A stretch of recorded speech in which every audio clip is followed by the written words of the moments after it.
Welcome to the deep dive. Today we're digging into something pretty startling. The brand new 2025 Global Air Power Rankings from the World Directory of Modern Military Aircraft, WDMMA. And the headline is, well, it's basically a strategic earthquake.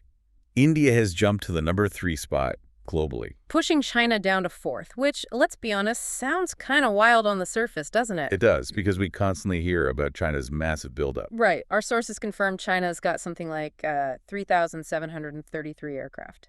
India.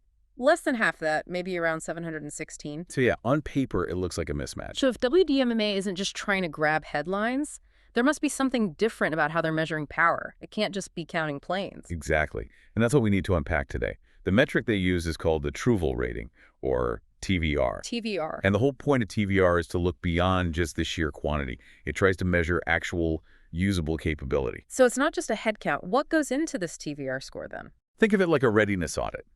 Yes, it looks at attack and defense capabilities, obviously. Sure. But also things like logistical support. Can you actually keep these planes flying in a war? How modern is the fleet? What about pilot training standards?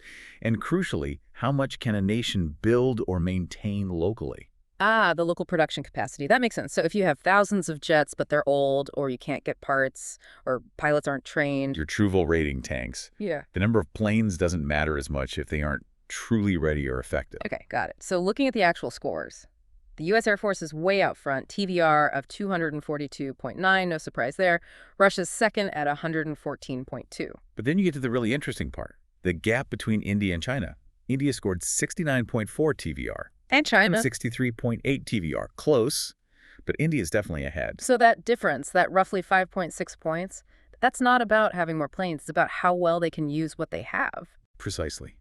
It's about efficiency, readiness, sustainability in a real fight.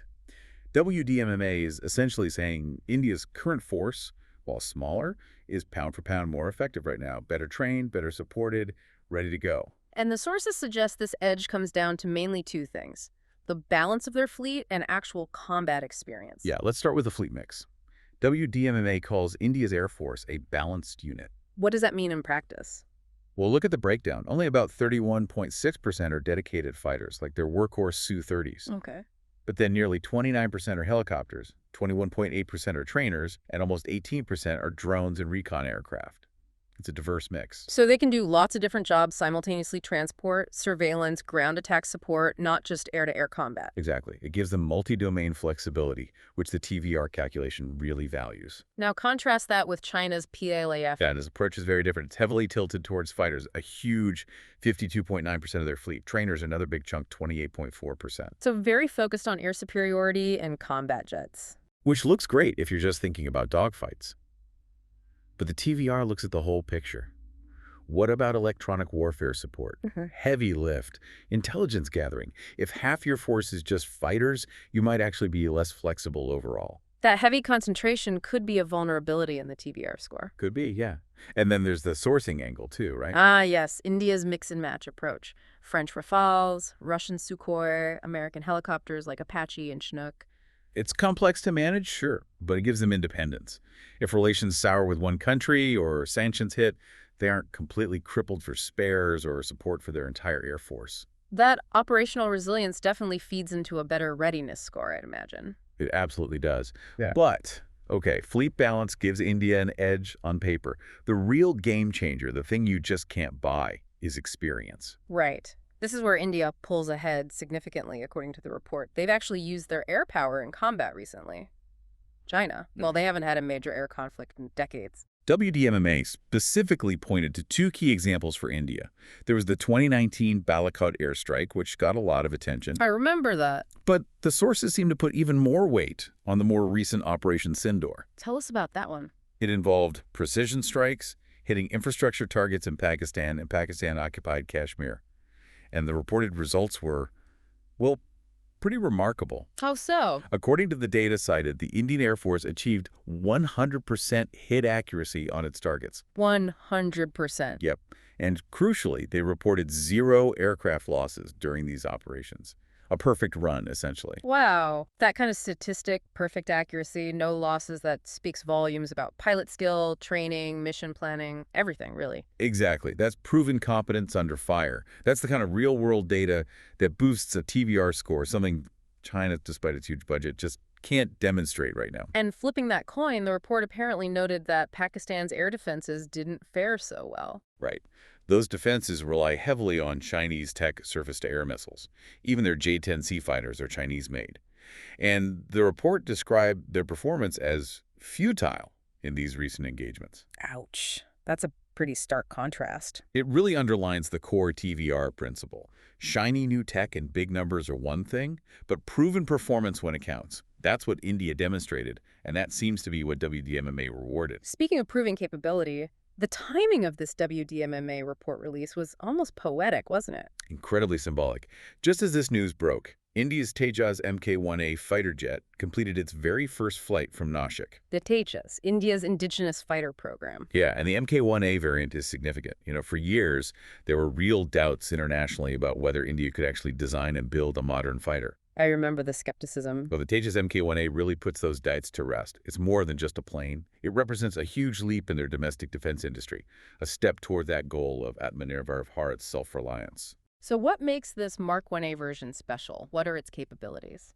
It's billed as the most advanced indigenous version so far. It's a multi-role supersonic jet, maximum range around 3,000 kilometers. Okay. And importantly, it's integrated with the BrahMos missile, that powerful supersonic cruise missile.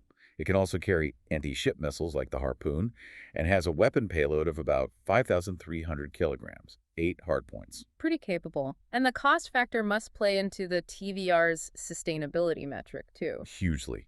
The cited cost is around 306 crore rupees per plane. Which translates to? Roughly 37 million US dollars, which is significantly cheaper than buying comparable fighters from, say, Europe or Russia. Way cheaper, so they can potentially build more, maintain them more easily. And be less dependent on foreign suppliers. It all feeds back into a stronger, more sustainable air power rating in the long run. Okay, so putting this all together, India jumping to third place really does signal a major shift in the strategic balance in Asia, doesn't it? Defense planners worldwide must be taking notice. Absolutely. It forces a recalibration. India isn't just a potential partner anymore. It's being ranked as having proven top-tier capabilities right now. But, and there's always a but, isn't there? We have to look at the challenges ahead. Let's talk about money. Right. The budgetary difference is enormous. China's official defense spending is over $245 billion. And many experts think the real number is maybe 40–50% higher than what's official. Could be. Compare that to India's budget of around $79 billion. China is outspending India by at least 3 to 1, probably more. And that money buys technology, which leads to the whole fifth-generation fighter gap. Exactly. India's top planes right now are excellent 4.5-generation aircraft, the Rafales, the upgraded Su-30 MKIs, and now the Tejas Mk-1A. But China? China is already flying fifth-gen stealth fighters like the J-20 Mighty Dragon and the J-35. They've crossed that technological threshold. And there are whispers of sixth-gen prototypes already, the J-36 or something.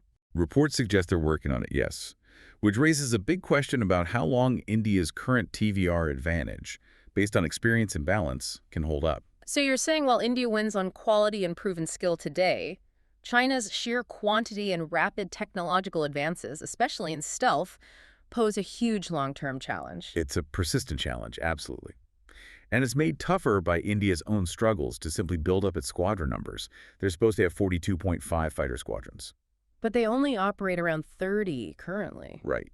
So they're below their sanctioned strength, even as China is mass-producing fifth-gen jets and looking towards sixth-gen. India really needs to ramp up production of the Tejas and accelerate its own fifth-gen program, the AMCA.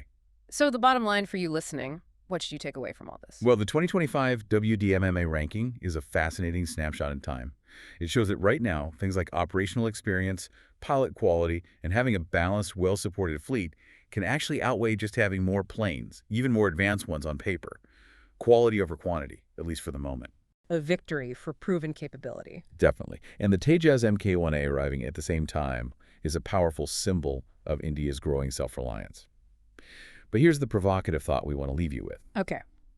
Given China's massive spending, their lead in fifth-gen, and their work on sixth-gen fighters, what kind of speed does India really need in its own indigenous development, like with Tejas production and the AMCA program, to make sure this current qualitative edge doesn't get overwhelmed by sheer Chinese numbers and next-gen tech sometime after, say, 2030. How fast is fast enough?